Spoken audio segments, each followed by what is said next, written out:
to decide that the things that I tried were in my life just to get high on. When I sit alone, come get a little known, but I need more than myself this time. Step from the road to the sea to the sky, and I do believe that we rely on. When I lay it on, come get to play it on, all my life to sacrifice. Hey, oh, listen what I say, oh, I got your head. Education is profoundly important for changing the world, because people who change the world for better or worse begin with ideas, and ideas begin oftentimes in universities, in the places where they were educated.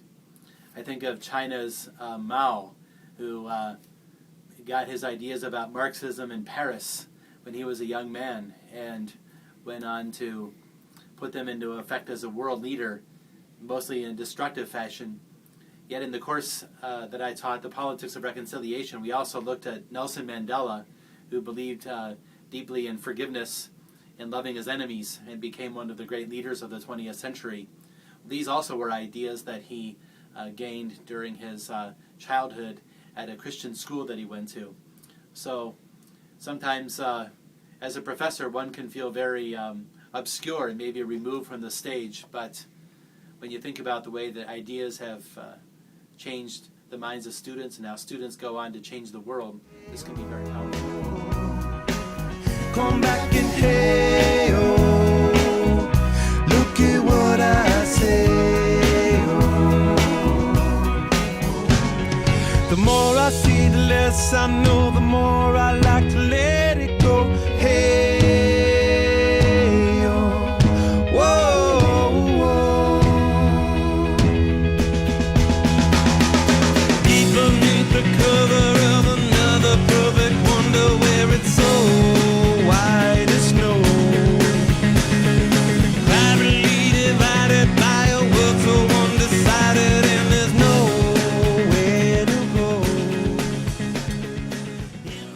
In groups and in society is, in the first instance, about the common good, and making decisions and proposals to the other people in the community about how best to promote the good of everyone.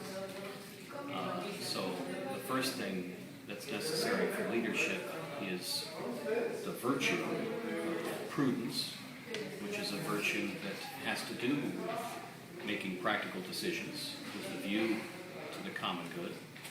And then after that, also the virtue of justice, which is a virtue that has to do with those things that are necessary for the common good. So those virtues are the most important qualities. Listen what I say, oh. The more I see, the less I know, the more I like to let it go. Hey, oh, whoa, whoa. Deep beneath the cover of another perfect wonder, where it's so. Thanks very much for giving me an opportunity to talk about friendship. And this is an appropriate time to say that I consider my students to be friends that are growing closer to me and closer to one another, and that makes me really happy to be able to say that. Long ago in Greece and Rome, philosophers said that no one in the world wants to live without friends, and I think that's absolutely right. Friends are totally and completely necessary for each one of us. We don't have to have a great many friends, but we need some very close friends. And I would say that after we have close friends, it would be very generous on our part to open up the circle of friendship to take into consideration people who seem to have a hard time making friends, and extend our concern and our time to them, so that they too can grow into an understanding of friendship and enjoy its fruits. In modern times, as we've been reading about during the course of this session on heroism, we found that what soldiers were concerned with more than anything else more than making great advances from one stage to another on the battlefield, but more than anything like this, like military maneuvers and so forth, they were concerned about the welfare of their friends.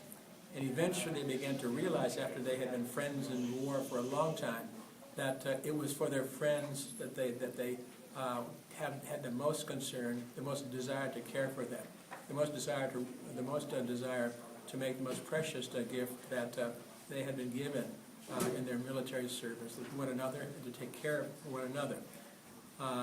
In the time of Jesus, we know that Jesus wanted to make friends, and he called them his disciples.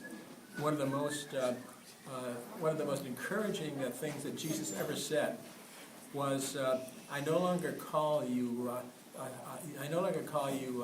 disciples, but I call you friends."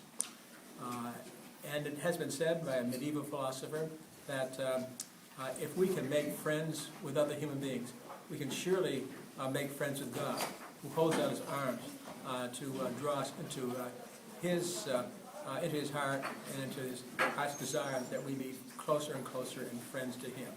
And finally, I want to say that I'm so happy to see friendship developing here this summer, as it always does, as we Phoenix people come together.